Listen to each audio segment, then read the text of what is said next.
He wasn't supposed to fall in love that night. Alexander Harrington had built an empire, conquered Hollywood, amassed billions, but love? That was never part of the plan. Then she appeared on his screen. Lila Thompson, a small-town actress with a smile that had years of pain in a performance, so raw it reached through the television and grabbed his heart. He didn't know that behind that smile was a woman running from an abusive marriage. He didn't know that within weeks, her ex-husband would try to destroy both of them. And he definitely didn't know that their love story would end with him on live television, in front of millions, making a choice that would either save her or ruin them both. Before we begin, if you believe in stories of second chances and love that conquers all, would you consider subscribing to this channel? Your support means the world, and it helps us bring you more stories that touch the heart. A like and share will be wonderful too, if this story speaks to you. This is a story of how a single moment on TV sparked a romance so powerful it couldn't be hidden, so dangerous it almost didn't survive, and so public that the whole world became part of it. And it all started with him alone in his penthouse, watching her shine. Alexander Harrington wasn't the kind of man who watched award shows. In his world of boardrooms and billion-dollar deals, such spectacles felt frivolous, manufactured for public consumption rather than genuine celebration. Yet on this particular Tuesday evening in late September, alone in his penthouse high above Manhattan's glittering skyline, he found himself restless. The silence of his vast apartment pressed against him like a physical weight.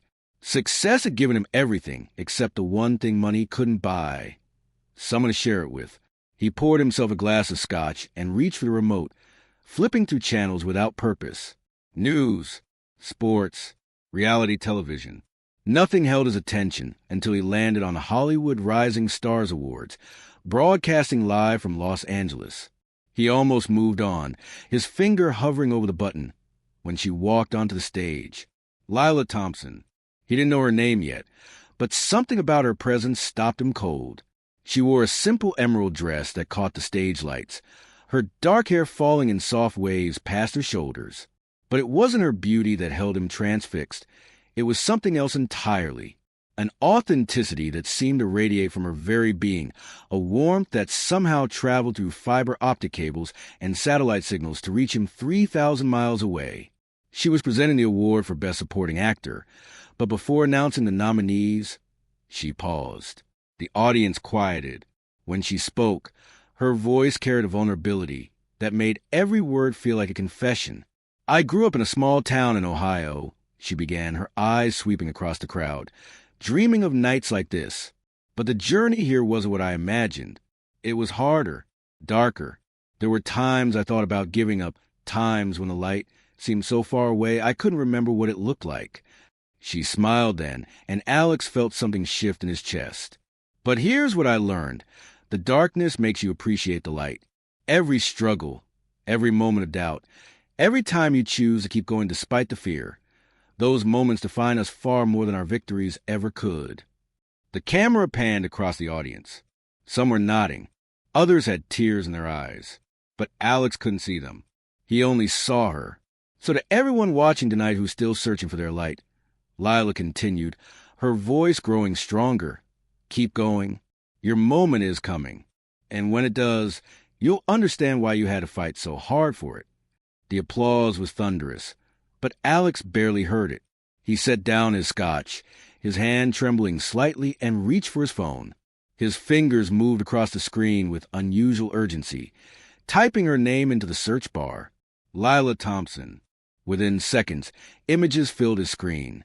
Headshots, red carpet photos, articles about her recent indie film that was generating Oscar buzz. And then he found it. A brief mention in an entertainment news piece from 3 months earlier. Actress Lila Thompson finalizes quiet divorce, returns to work after year-long hiatus.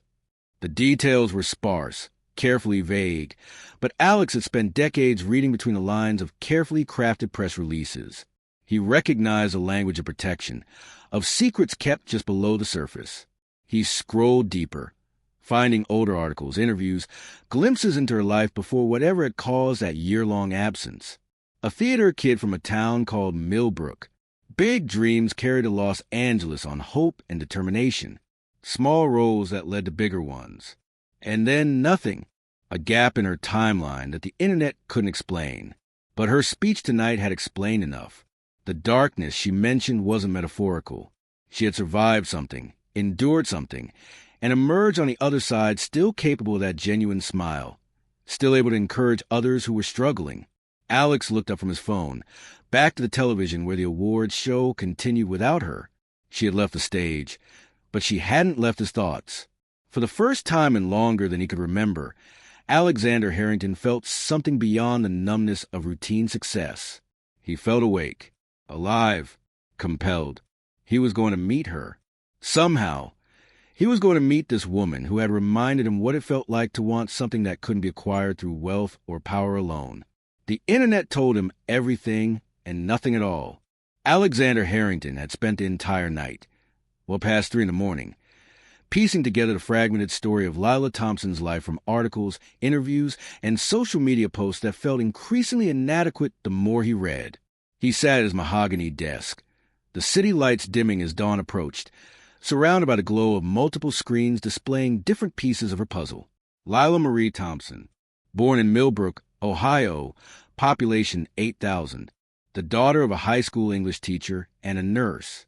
She had grown up performing in community theater, winning state drama competitions, earning a scholarship to NYU's Tisch School of the Arts.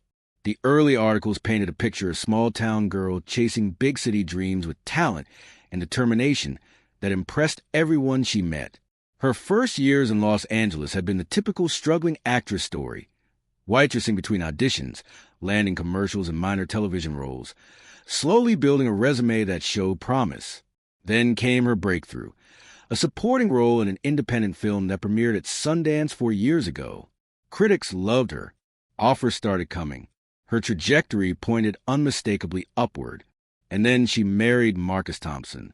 Alex found their wedding announcement in a Hollywood trade publication. The photo showed Lila radiant in white, standing beside a man whose smile didn't quite reach his eyes. Marcus Thompson, a producer with a modest track record, someone who operated on the fringes of the industry rather than its center. The article mentioned he had discovered Lila at an industry mixer, that their courtship had been whirlwind and passionate. What followed in the public record was subtle but telling. Lila's roles became smaller, less frequent. She appeared at fewer industry events. When she did, the light Alex had seen in those earlier photos seemed dimmed, her smiles more careful, more controlled. Interviews from that period showed her deflecting personal questions, keeping conversations focused solely on her work, which was itself becoming increasingly sparse. Then came the gap. 18 months ago, Lila simply vanished from public view. No announcements, no explanations, just absence. The industry gossip site speculated. Rehab, a secret project, retirement. But no one seemed to know the truth, or if they did, they weren't telling. 3 months ago, a single line in Variety. Actress Lila Thompson has finalized her divorce from producer Marcus Thompson. Representatives declined to comment. Court records remained sealed. That was all. No details, no drama, just the clinical language of a legal ending. But then came her return. A small role in an indie film called Breaking Light. The very title felt prophetic given her award show speech. Early reviews singled her out, praising a performance that critics called devastatingly authentic and impossibly raw. Festival buzz suggested she might be heading toward awards season recognition. Alex leaned back in his chair, processing what the bare facts couldn't tell him. The sealed divorce record spoke volumes. Someone wanted privacy, needed protection. The year-long absence suggested recovery from something traumatic. Her speech about darkness and light wasn't artistic metaphor. It was lived experience. He understood pain, though his was different. The loneliness of his position, where every relationship was colored by his wealth, where he could never be certain if someone wanted him or simply what he represented. He had built Starlight Studios from the ground up, had gambled everything on his vision, and won spectacularly. But victory in business had come with isolation in life, failed relationships with women who loved the penthouse more than the man, friendships that felt transactional, a life that looked perfect from the outside but echoed with emptiness within. Perhaps that's why Lila's authenticity had struck him so powerfully. In an industry, in a world, of carefully constructed facades. She had stood on that stage and spoken truth. She had survived something dark enough to drive her into hiding, yet emerged still capable of encouraging others, still able to shine. Alex glanced at his watch. 6:15 in the morning. In 3 hours, his assistant would arrive. He would have calls, meetings, decisions that affected thousands of employees and millions of dollars. But right now, none of that mattered. He picked up his phone and began composing a message to his head of production. He needed to know where Lila Thompson was filming. And he needed flowers, not the generic arrangements that money could thoughtlessly buy, but something meaningful. Something that would show her this wasn't a billionaire's casual whim. This was a man who had seen something real and refused to let it pass by unnamed. Alex Harrington didn't do anything small. When he committed to something, he brought the full weight of his resources and attention to bear. But this required a different approach entirely. Lila Thompson wasn't a business deal to be closed or a company to be acquired. She was a woman who had been hurt, who had hidden herself away and only recently found the courage to reemerge. Whatever he did next needed to reflect understanding, not overwhelming power. By mid-morning, his head of production had discreetly discovered that Lila was filming a small project in Brooklyn, a limited series for a streaming platform. Her first television work in years. The production was tight-lipped, protective of their cast. Alex appreciated that. It meant the people around her cared. He spent an hour on the phone with a florist in Manhattan's Flower District, describing exactly what he wanted. Not roses, too expected, too loaded with assumption. Instead, a careful arrangement of wildflowers that might grow in Ohio. Black-eyed Susans, purple coneflowers, delicate Queen Anne's lace. Flowers that spoke of home and authenticity, rather than wealth and seduction. The florist, initially confused by the specific request, eventually understood and promised something beautiful. The note proved harder than any business correspondence he had ever crafted. Alex sat at his desk, surrounded by crumpled attempts, trying to find words that conveyed sincerity without presumption, interest without entitlement. How did you tell a stranger that her 3-minute speech had fundamentally shifted something in you? How did you express that without sounding unhinged? Finally, he wrote simply and honestly, "Your words last night reminded me that authenticity is the rarest currency in our world. Would you allow me to take you to dinner? No cameras, no industry, no performance. Just conversation. If you're willing, I promise only respect and genuine interest in knowing the person behind that remarkable speech." H. He included his private number, the one only a handful of people possessed. The flowers arrived at the Brooklyn studio just after lunch.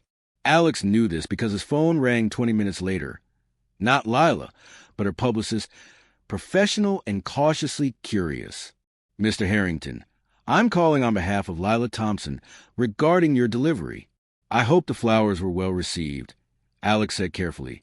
"They're beautiful, but I need to ask your intentions. Ms. Thompson has been through a difficult time, and my job is to protect her from situations that might be exploitative." Alex finished quietly.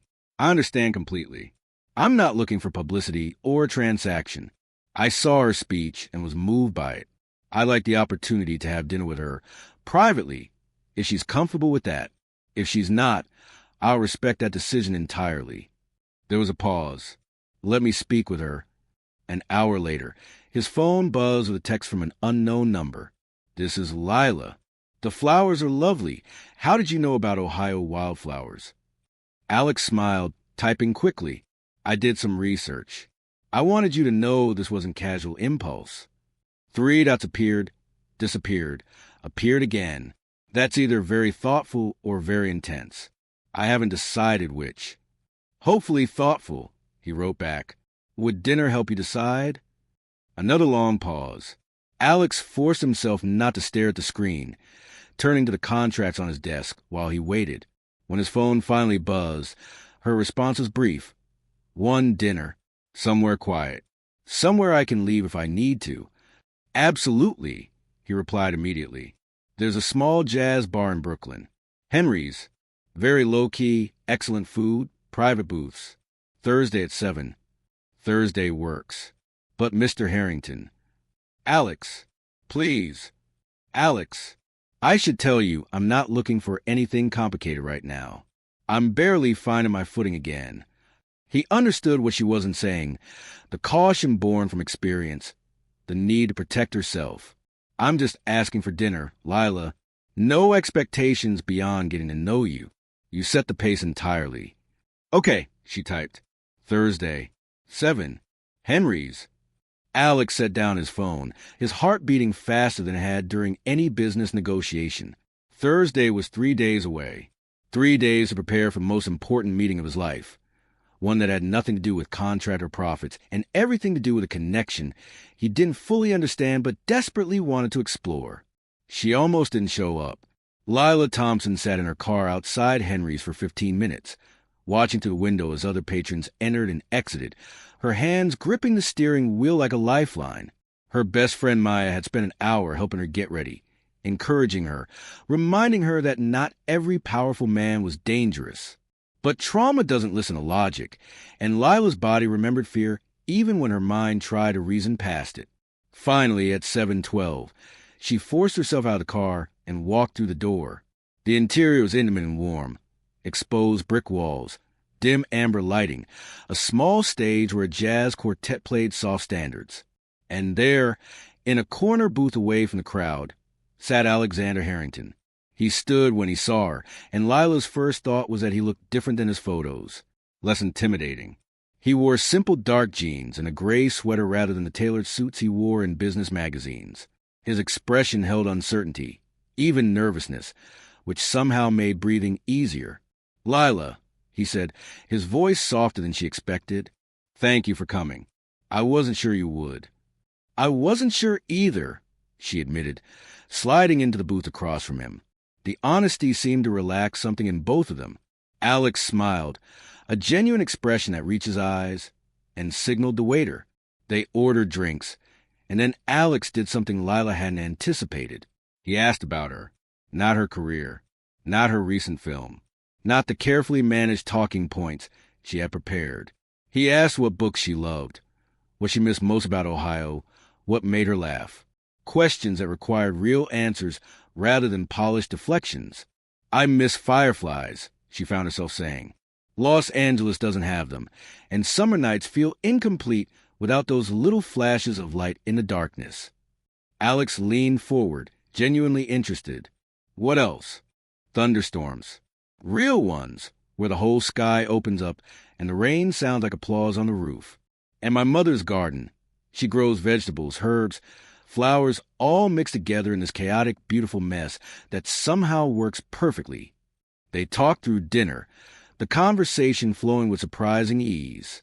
Lila learned that Alex had built his company from nothing, that he understood the particular loneliness of being constantly surrounded by people yet feeling fundamentally alone. He spoke about the weight of responsibility, how success had brought him everything except connection. "Everyone wants something," he said quietly. "A job, an investment, access, status. After a while, you forget what it feels like when someone just wants to know you." Lila understood that more than he knew. She had been valued for her face, her talent, her potential usefulness. Marcus had wanted ownership, control, the prestige of having her on his arm. But this man across from her seemed genuinely curious about the person beneath the actress, the woman behind the performance. When she mentioned leaving a difficult situation without elaborating, Alex didn't push. He simply nodded and said, "I'm glad you got out. That takes tremendous courage." The quartet began playing The Way You Look Tonight, and Alex surprised her by asking, "Would you dance with me?" Lila hesitated.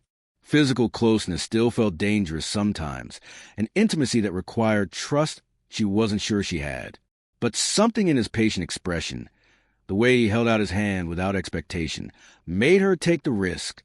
On the small floor beside their table, with his hand resting lightly on her waist and her hand in his, Lila felt something she hadn't experienced in years: safety. Not the absence of danger, but the presence of genuine care. Alex held her like she was precious, maintaining respectful distance while creating a cocoon of warmth between them. "Thank you for taking a chance on dinner," he murmured near her ear. "Thank you for making it feel like a choice rather than a demand," she replied. They danced through 2 more songs, and when the evening ended, Alex walked into her car without attempting to kiss her, without asking for promises. Just a gentle squeeze of her hand and a quiet, "Can I see you again?" Lila surprised herself by answering immediately, "Yes." 4 perfect weeks. They existed in a bubble. Lila and Alex fell into a rhythm that felt both thrilling and terrifyingly vulnerable. Stolen evenings that belonged only to them, away from the relentless scrutiny of Hollywood's watchful eyes. Every moment together felt like a secret they were keeping from a world that wouldn't understand, wouldn't allow them this fragile, beautiful thing growing between them. Their second date was a rooftop dinner at Alex's penthouse. He cooked, or rather, attempted to cook, while Lila sat on the counter laughing at his struggles with what should have been a simple pasta dish. The meal was barely edible, but neither of them cared. They ate takeout pizza instead, sitting on his balcony overlooking the glittering Manhattan skyline, talking until sunrise painted the city gold. On their 5th date, Alex arranged a private screening at Starlight Studios of Lila's favorite film, a restored print of Roman Holiday that he had somehow acquired. They sat in the empty theater, and when Lila cried at the bittersweet ending, Alex held her hand in the darkness without saying a word.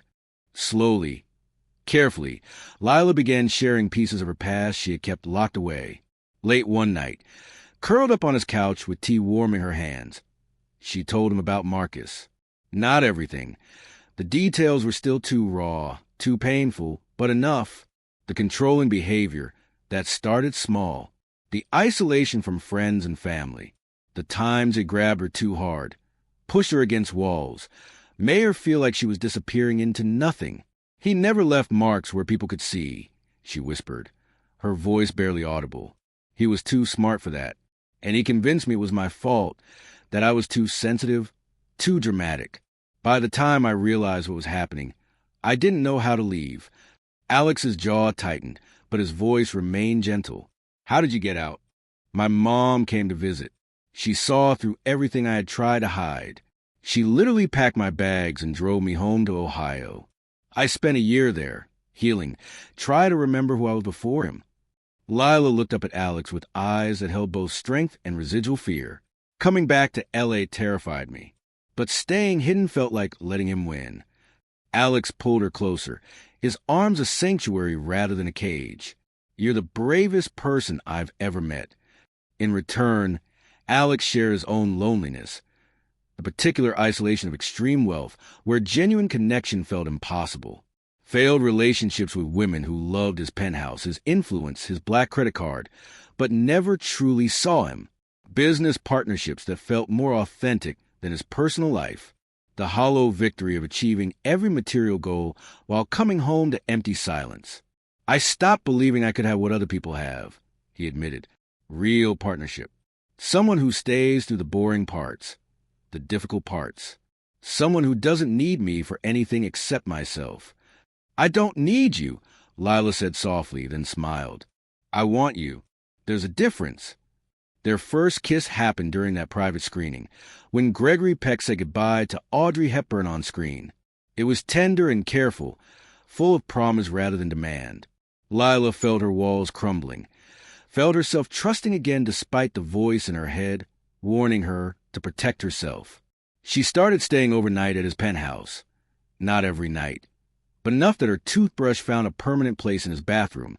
Her favorite tea appeared in his kitchen. They cooked together, watched old movies, talked about everything and nothing. Alex introduced her via video call to his mother in Connecticut, a warm woman who clearly adored her son and welcomed Lila with immediate affection. One evening, wrapped in Alex's arms on his balcony, Lila allowed herself to imagine a future, a real future, not the careful day-by-day existence she had been maintaining. But then reality intruded, the way it always does. "The press will destroy this if they find out," she said quietly. Alex kissed her forehead. "Let them. I don't care what they say." But Lila knew better. You don't understand what it's like when they turn on you, when every private moment becomes public consumption, when they twist everything beautiful into something ugly. She couldn't have known how prophetic those words would become. Marcus Thompson had always hated losing control. In the years since Lila left him, That loss had festered into obsession, a wound in his ego that no amount of rationalizing could heal.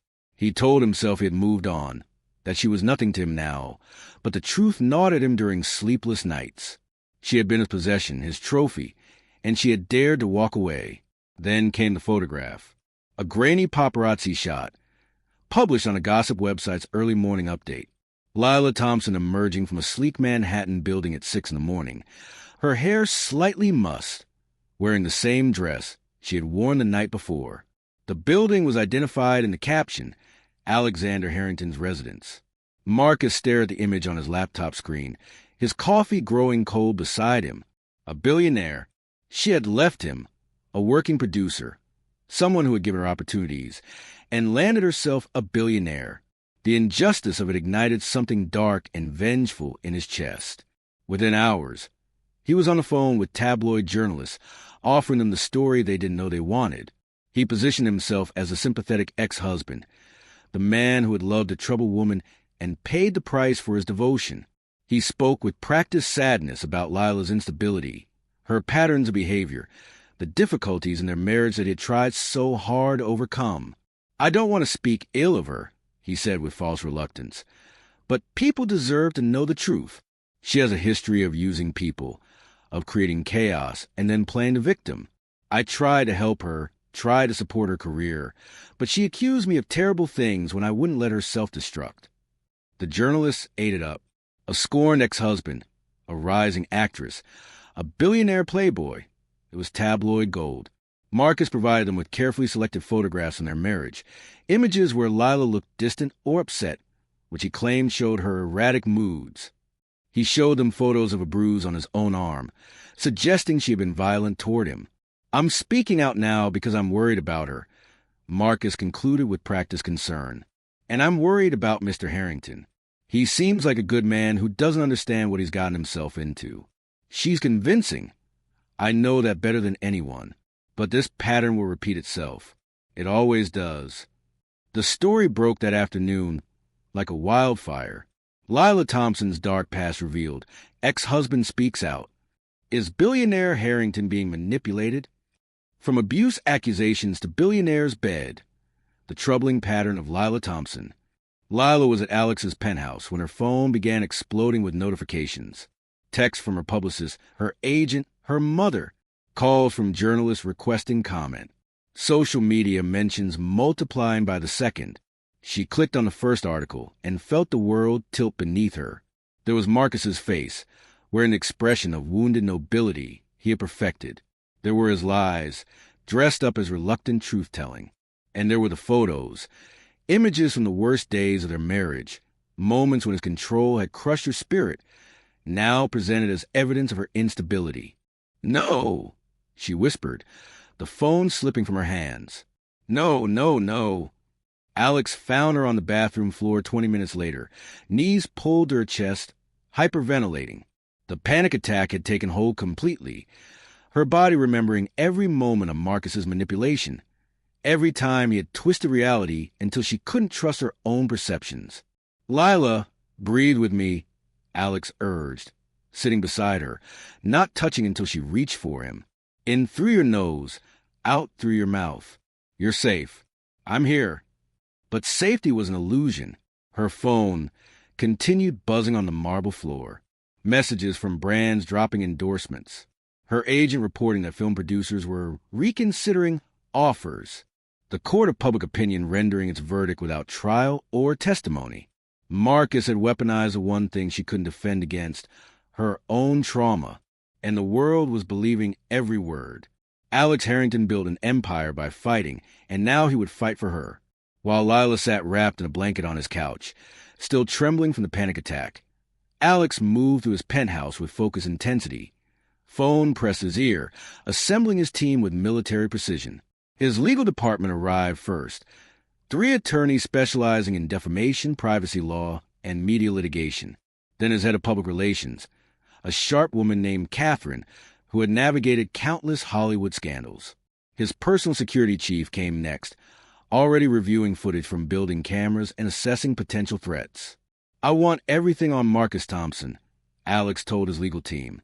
Employment history, finances, legal records, restraining orders, anything that contradicts his version of events. And I want it by morning. Catherine pulled up social media analytics on her tablet. The story's trending on 4 platforms. Sentiment is split, but leaning negative toward Lila. We need to craft a response, but it has to be strategic. Anything too defensive looks guilty. We're not responding yet, Alex said firmly. We're regrouping first. Outside, news vans were already assembling on the street below. Paparazzi with telephoto lenses positioned themselves across from the building's entrance. Alex watched them from his window, his jaw set with determination, then turned back to Lila. She looked so small on his oversized couch, drowning in the blanket, her eyes red from crying. This was what Marcus had done to her, reduced this strong, talented, courageous woman to someone who couldn't stop shaking. Alex dismissed his team to the dining room and knelt beside her. Lila, I need you to listen to me. He's winning, she whispered. He's destroying me again, and I can't stop him. He's not winning, and you're not alone this time. Alex took her hand gently. But we can't stay here. The media circus outside will only get worse.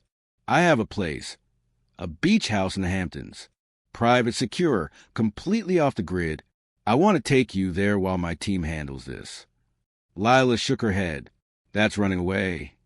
No, Alex said firmly. Running away is letting him control the narrative while you fall apart. This is strategic retreat. We take time to breathe, to plan, to build our response from a position of strength rather than panic. We fight on our terms, not his. I don't know if I have any fight left, Lila admitted, her voice breaking. Then let me fight for you until you do. Alex cupped her face in his hands. I'm not Marcus. I'm not trying to control you or hide you. I'm trying to protect you so we can come back stronger. But it's your choice, Lila. Always your choice. She searched his eyes, looking for any hint of the manipulation she had learned to recognize. But all she saw was genuine concern, fierce protectiveness, and something deeper, love, still unspoken but unmistakable. Okay, she finally whispered. The beach house. Within an hour, they were in Alex's private helicopter, lifting off from a secured rooftop, while decoy cars led the paparazzi on a futile chase. Lila watched Manhattan's lights recede below them, feeling simultaneously like she was escaping and abandoning the fight. They landed as the sun was setting, painting the ocean in shades of amber and rose. Alex's beach house was beautiful in its simplicity. Weathered shingles, wide windows facing the water, a wraparound porch where the sound of waves replaced the city's constant hum. That evening, they walked barefoot along the private beach. The sand was cool beneath Lila's feet, the rhythmic crash of waves slowly calming her racing thoughts. Alex walked beside her, not speaking, just present. Finally, Lila stopped and turned to face the ocean. I need to tell you everything. About Marcus, about what really happened. If you're going to fight for me, you deserve to know the whole truth. You don't have to. I do, she interrupted. Because I can't let his lies be the story everyone believes. And because you deserve to know who you're defending.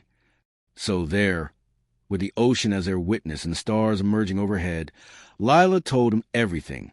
3 days at the beach house had given Lila something she thought she had lost: clarity, the distance from a media frenzy, the rhythm of ocean waves. The safety of Alex's unwavering presence had allowed her mind to settle. And in that stillness, she had found her strength again. She was tired of hiding, tired of letting Marcus control the narrative, tired of being afraid. When they returned to Alex's Manhattan penthouse, his team was waiting with news. Catherine, the PR strategist, had her tablet ready, her expression cautiously optimistic.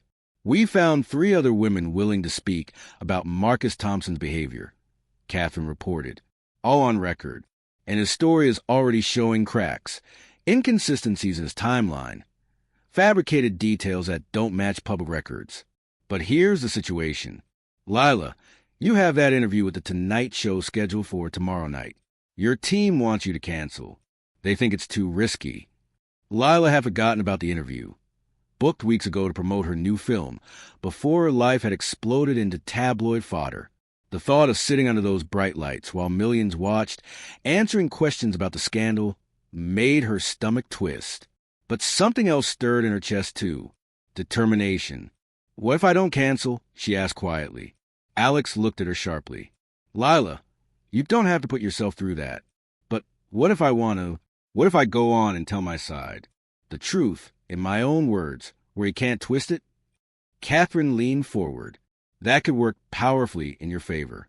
Live television, direct access to millions of viewers, controlling your own narrative. But it's a significant risk. If you break down, if the host asks difficult questions, if you appear defensive." "I won't break down," Lila said, her voice gaining strength. "I survived Marcus. I survived leaving him. I survived a year of rebuilding myself from nothing. I can survive one interview." Alex was quiet for a long moment, studying her face. Then he said something that surprised everyone in the room. "I'm coming with you."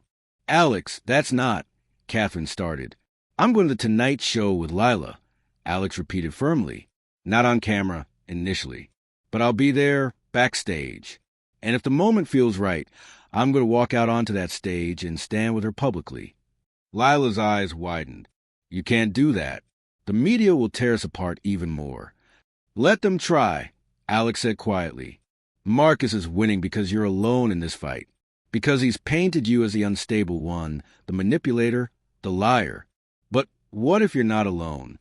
What if the man he claims you're deceiving stands beside you and tells the world he knows exactly who you are and loves you anyway?"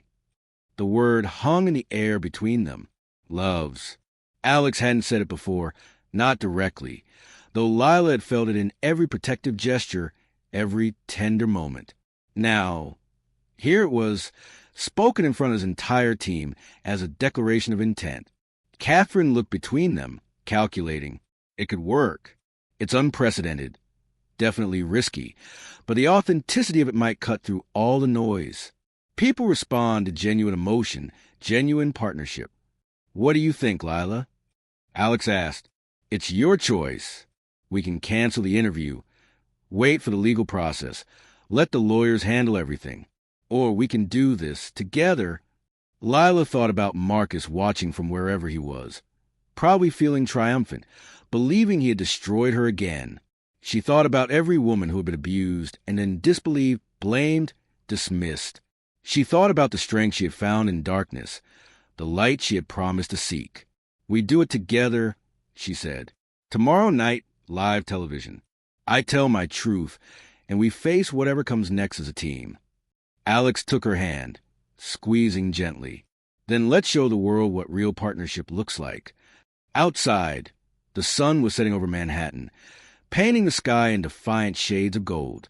Tomorrow, everything would change. But tonight, they had each other, and a plan built on truth rather than deception. For the first time since Marcus's attack, Lila felt something other than fear. She felt ready. The studio lights were blinding. Lila Thompson sat in the guest chair on the Tonight Show set, her hands folded carefully in her lap to keep them from trembling, acutely aware that millions of people were watching her every movement, every expression, every breath. The audience stretched before her in darkness beyond the lights.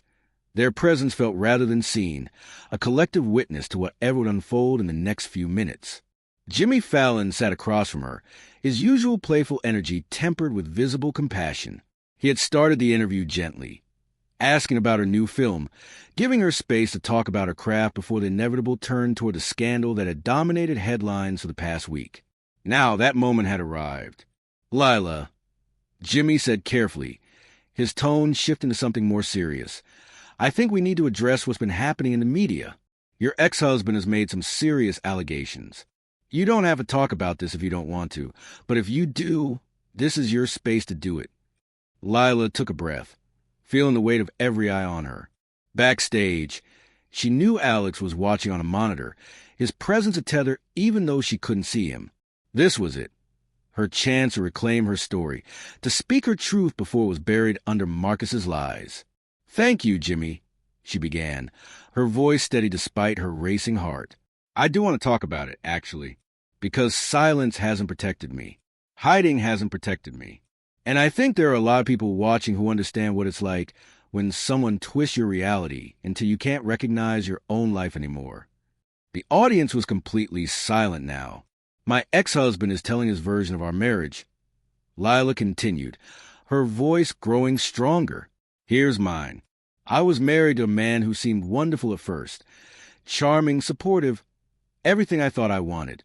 But gradually, so slowly I almost didn't notice, he began controlling every aspect of my life. Who I talked to, what roles I took, how I dressed, how I spoke, and when I didn't comply, when I tried to maintain any independence, he made sure I understood that I was the problem. She paused, gathering her courage for what came next. He hurt me, Jimmy. Physically, emotionally, psychologically. He made me believe I was crazy for feeling afraid.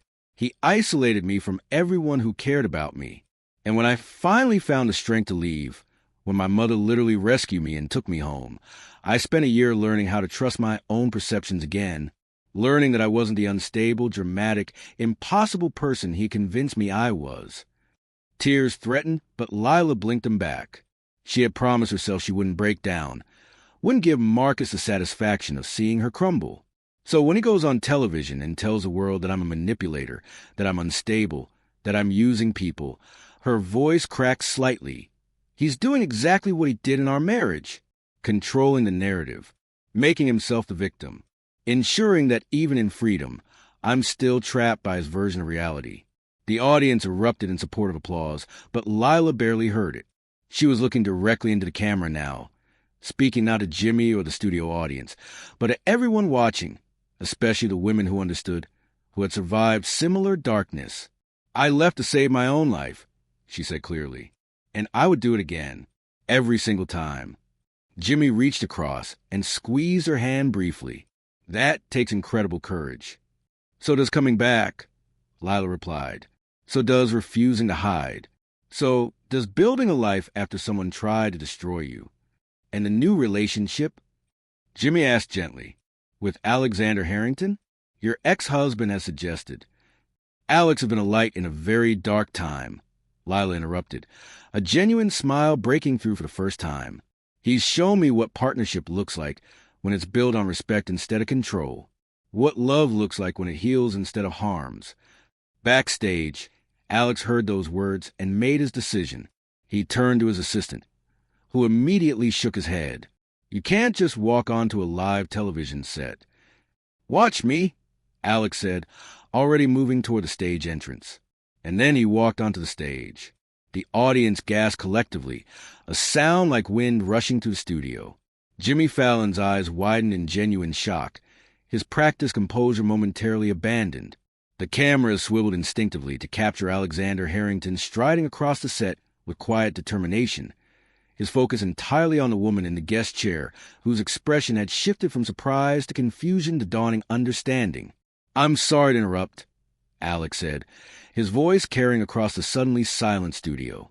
He looked at Jimmy with apologetic respect. May I? Jimmy, recovering from his shock, gestured broadly. By all means. Yeah, absolutely. Alex turned to Lila, and the entire world seemed to hold its breath. She sat frozen, her hand covering her mouth, tears already forming in her eyes. This wasn't the plan. They had agreed he would stay backstage, that she would handle the interview alone, that his public support would come later, in carefully managed statements. But here he was, disrupting everything, rewriting their story in real time. I need to say something, Alex began, addressing the camera directly. My name is Alexander Harrington. Most of you know me as a CEO, a businessman, someone who deals in numbers and contracts and corporate strategy. But tonight, I'm just a man in love. The audience made soft sound of emotion, but Alex continued, his eyes finding Lila's. For weeks, people have questioned us. Our timing, our intentions, whether my wealth makes this real or transactional, whether Lila's past makes her unworthy of trust. The tabloids have written their version of our story, scandalous, suspicious, sensational. But none of them were there for the moments that actually matter. He moved closer to Lila, his voice softening, but still clear enough for microphones to catch every word. They weren't there when you laughed at my terrible attempt to cook pasta, when you were kind about eating burned garlic bread, because I was trying so hard to impress you. They weren't there when you fell asleep during my favorite movie, because you felt safe enough to let your guard down. They weren't there when you taught me what real courage looks like. Not the courage to build a company or close a deal, but the courage to trust again after someone shattered your ability to trust. Lila's tears were flowing freely now, her hands trembling as Alex knelt beside her chair. The studio audience was crying, Jimmy was wiping his eyes, and across America, millions of viewers were witnessing something raw and unrehearsed and completely genuine. From his pocket, Alex pulled out a small velvet box. The audience screamed, the sound piercing through the emotional tension. Lila's breath caught audibly, her eyes widening as understanding crashed over her. This wasn't the plan, Alex said with a slight smile, opening the box to reveal a simple, elegant diamond ring that caught the stage lights. We were supposed to be careful, strategic, let the lawyers handle everything. But I'm tired of letting other people write our story. I'm tired of hiding something beautiful, because people might misunderstand it. He took her hand gently, his thumb brushing across her knuckles. Lila Thompson, I fell in love with you the moment I saw your strength shining through a television screen. I fell deeper, watching you rebuild yourself with grace and determination. And I fell completely when you trusted me enough to let me see your fear, your pain, your beautiful, unbreakable spirit. Will you marry me? The silence stretched for what felt like an eternity. Lila looked at the ring, at Alex's face, at the cameras capturing every second of this moment. She thought about Marcus watching somewhere, about the tabloids that would explode tomorrow, about the risk of saying yes to something so public, so permanent, so terrifyingly real. And then she thought about love that heals instead of harms, partnership built on respect instead of control, the difference between a cage and a sanctuary. This is insane, she whispered, her voice breaking with emotion and laughter. We're on live television. This is the truth, Alex finished quietly, in front of everyone.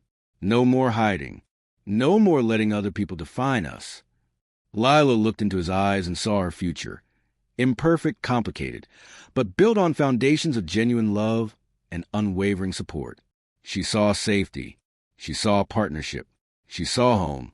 Yes, she breathed, then louder, laughing through tears. Yes, yes, 1,000 times yes. Within minutes, the world responded. As Alex slipped the ring onto Lila's finger and pulled her into a kiss that the cameras captured from every angle, as the studio audience rose to their feet in thunderous applause, as Jimmy Fallon wiped away tears and tried to regain control of the show, the internet exploded with force that made the previous scandal look like a whisper. Hashtags began trending before the commercial break even started. Team Lila and Alex. Real love. Proposal of the year. Social media platforms lit up with millions of responses. Tears, celebration, fierce defense of their relationship. The narrative Marcus had carefully constructed crumbled in real time under the weight of genuine emotion that no amount of manipulation could fabricate. Within an hour, 3 major news outlets published investigative pieces they had been holding, waiting for the right moment. Women came forward with their own stories about Marcus Thompson. Former colleagues, ex-girlfriends, assistants who had left jobs rather than endure his controlling behavior. Employment records showed a pattern of harassment complaints. Legal documents revealed sealed settlements that Marcus had paid to make problems disappear. The truth was a tidal wave that Marcus couldn't stop. Lila's phone, which her publicist was monitoring backstage, showed the transformation happening in real time. Brands that had dropped her hours earlier were issuing statements of apology and renewed support. Film producers who had wavered were calling to confirm their offers. The public sentiment had shifted so dramatically that even the tabloids that had gleefully reported Marcus's lies were now scrambling to cover the love story instead. But more importantly, survivors of abuse were speaking up. The comment sections, usually toxic spaces, had transformed into communities of support. Women and men sharing their own stories, their own escapes, their own journeys toward healing. Lila's courage in speaking her truth publicly had given permission for thousands of others to do the same. 1 week later, Lila and Alex sat on the deck of the beach house, their sanctuary from the continued media frenzy. The morning was quiet except for ocean waves and seagulls. Lila wore comfortable clothes and no makeup, her hair pulled back casually, the engagement ring catching occasional sunlight. She scrolled through messages on her tablet, reading words of support that still brought tears to her eyes. "Listen to this one," she said to Alex, who was reading beside her with coffee growing cold in his hand. "Dear Lila, I left my abusive husband 3 years ago, but was too ashamed to tell anyone the real reason we divorced. Watching you speak your truth gave me the courage to finally tell my family. Thank you for showing me that surviving isn't something to hide. It's something to be proud of." Alex reached over and took her hand, the gesture as natural now as breathing. "You've helped so many people." "We helped them," Lila corrected. "You standing with me publicly, showing what support looks like, that mattered just as much." They had decided to have a small wedding in Italy, just close friends and family, scheduled for 3 months away. Lila's mother had cried happy tears on the phone, already planning her dress. Alex's mother had flown in from Connecticut to meet Lila properly, embracing her like a daughter she had been waiting for. The professional aftermath had been equally transformative. Lila's film was generating serious awards buzz, not because of scandal, but because of her undeniable talent finally receiving the recognition it deserved. Alex had stepped back from some of his CEO duties, delegating more responsibility to his executive team, so he could have time for a life beyond board meetings and quarterly reports. Together, they had started planning something meaningful, a foundation to support domestic violence survivors, providing resources, legal assistance, therapy, and pathways to independence. Lila would be the public face, using her story to raise awareness. Alex would provide funding and strategic support. It felt right, taking their pain and transforming it into purpose. Marcus, meanwhile, faced consequences he had never anticipated. Legal actions for defamation were proceeding. Professional opportunities were evaporating as his pattern of behavior became undeniable. The control he had wielded so effectively was gone, replaced by accountability he could no longer escape. "Do you ever regret it?" Alex asked quietly. "The public proposal? How exposed it made us." Lila thought about that night, the terror and exhilaration of that moment, the way their private love had become the world business in an instant. "Not for a second," she said honestly. "Marcus thrived in shadows, in private control where no one could witness the truth. You brought our love into the light. That's what defeated him. Not lawyers or PR strategies, but genuine love that couldn't be hidden or twisted or destroyed." 6 months later, everything had changed. The small chapel in Tuscany was bathed in golden afternoon light, surrounded by vineyards that stretched toward distant hills. Lila stood in simple ivory silk, holding a bouquet of wildflowers, Ohio black-eyed Susans mixed with Italian lavender, as she married Alexander Harrington, surrounded by the people who truly mattered. Her mother wept happily in the front row. Alex's mother beamed beside her. Maya, her best friend, stood as maid of honor, while the intimate gathering of 30 guests witnessed vows that were private, heartfelt, and completely theirs. The months since the proposal had been a whirlwind of healing and growth. Lila's performance in her film earned her an Academy Award nomination. Standing on that stage, giving her acceptance speech about perseverance and second chances, had felt like closing one chapter and opening another. She thanked Alex publicly, her voice steady and proud, and the cameras capturing the audience, beaming with pure joy. Alex had indeed stepped back from the relentless demands of Starlight Studios, finding balance he hadn't known was possible. Their foundation for domestic violence survivors launched to overwhelming support, already helping hundreds of people find safe paths away from abuse. Lila spoke at events, sharing her story with the same raw honesty that had changed everything that night on television. Marcus Thompson had faded into obscurity, facing legal consequences for fraud and defamation, his reputation destroyed by the truth he had tried so hard to bury. But Lila rarely thought about him anymore. He no longer had power over her story. On their first anniversary of the proposal, they returned to The Tonight Show together, this time as a married couple, settled and happy. Jimmy welcomed them like old friends, the interview filled with laughter and easy affection. "So how's married life?" Jimmy asked, grinning. Alex kissed Lila's hand, the gesture intimate even in front of cameras. Better than anything I could have imagined. Lila smiled, leaning into her husband's warmth. It's better than anything I could have dreamed, because it's built on truth, respect, and love that heals instead of harms.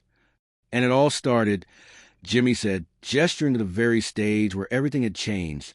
Right here. Best decision I ever made, Alex said softly, looking at Lila. Falling in love on live television. Lila laughed, remembering that terrifying, beautiful moment when their private love became public declaration. Turns out, some love stories are meant to be witnessed. The cameras captured them smiling at each other, a freeze frame of genuine happiness that needed no scripting, no enhancement, no manipulation. Just two people who had found each other in darkness and chosen to walk together into light. If this story touched your heart, please consider subscribing to this channel so you never miss another tale of love, courage, and second chances. Your support means everything and helps us continue bringing stories that remind us all that healing is possible, that love can triumph over trauma, and that speaking truth, even when it's terrifying, can change everything. If you or someone you know is experiencing domestic violence, please know that help is available. You deserve safety, respect, and love that heals. Resources and hotline numbers are available in the description below. Thank you for being here, for listening, for believing that even the most broken hearts can find their way home. Drop a comment below telling us what story you'd like to hear next. And remember, your own story of courage matters too. You are seen, you are valued, and you are never alone. Until next time, keep believing in love that lights the way.